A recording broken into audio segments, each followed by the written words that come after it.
सलीबी 7 कलमात में से जो दूसरा कलमा है वो है कि मैं तुझसे सच कहता हूं कि आज ही तू मेरे साथ फिरदौस में होगा। सो ये स्टेटमेंट खुदावन ने दी थी और ये बहुत बड़ी स्टेटमेंट है किसी भी गैर ईमानदार के लिए जब वो मसीह में आता है। और हम ये देखते हैं कि इस स्टेटमेंट से हमें पता चलता है कि डाकू जो है वो सेफ हो गया। और इस डाकू का नाम जो रवायात के मुताबिक है वो है डिस्मस, DIS और MAS। और दूसरे का नाम था जो ईमान नहीं था लेके आया, उसका नाम था गेस्टास। सो ये रवायत के हिसाब से मैं बात करूँ जो एपोक्राफिक सोर्सेज हैं।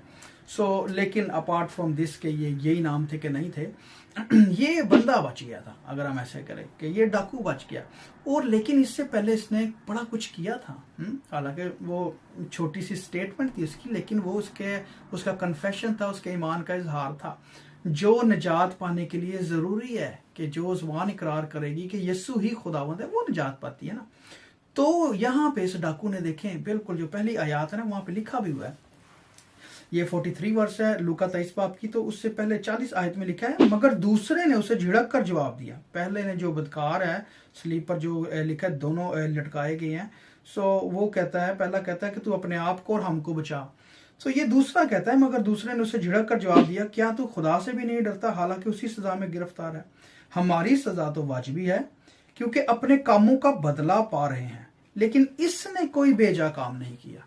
देखिए जी यहाँ पे ही सेइंग कि जो यीशु मसीह है वो बेऐब है, उसने कोई गुनाह नहीं किया हुआ। सो वो उस गुनाह की सजा पा रहा है जो उसने किया ही नहीं है। आमीन।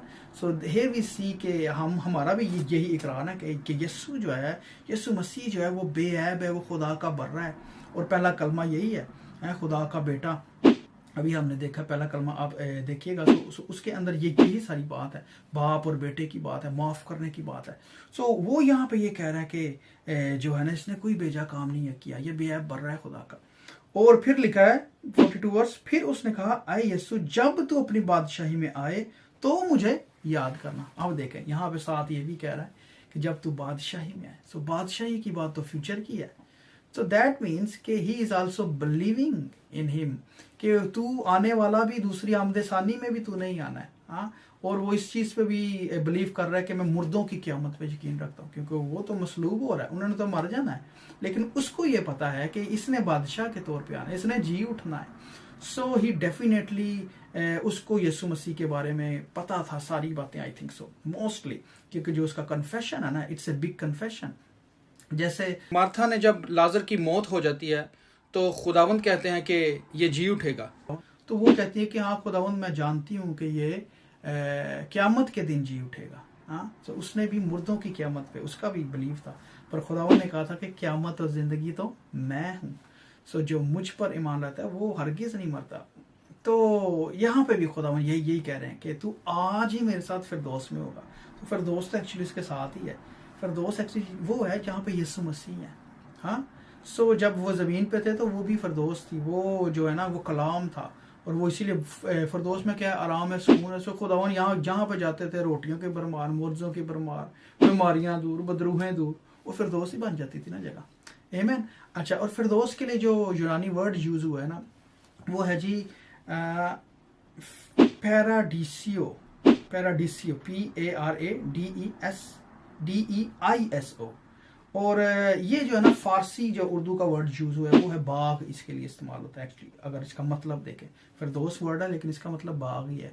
और ये बिल्कुल जैसी बाग अदन की पिक्चर है ना वैसा सा ही सारे का सारा इसका सीन है कि वहाँ पे कोई परेशानी नहीं है और चारों तरफ से वो बंद है और अंदर हर खाने पीने की आसाइश है। सो ये उस मायनों में आता है कि आराम की जगह है। और खुदावन जब कह रहे हैं कि आज ही मेरे साथ फिरदौस में होगा, दैट मीन्स कि you have entered in my rest, तू मेरे आराम में दाखिल हो गया है। आमीन।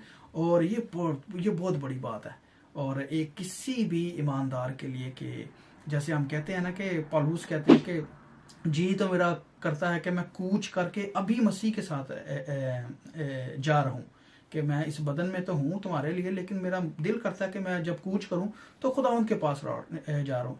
सो ईमानदारों का, मसीहों का ईमान भी यही है कि जो भी खुदावंद में मरता है, पहली तो बात है वो मरता नहीं है, वो सोता है, और उसकी रूह जो है वो यीशु मसीह के पास जाती है, वो खुदावंद के पास है, अबदियत में है। वो हमारी रूह, जान और बदन का रखवाला है। आमीन। और ये भी इसी बात पे खुश है और ही इज सेव्ड।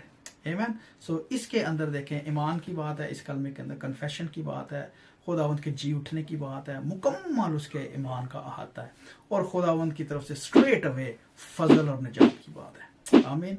गॉड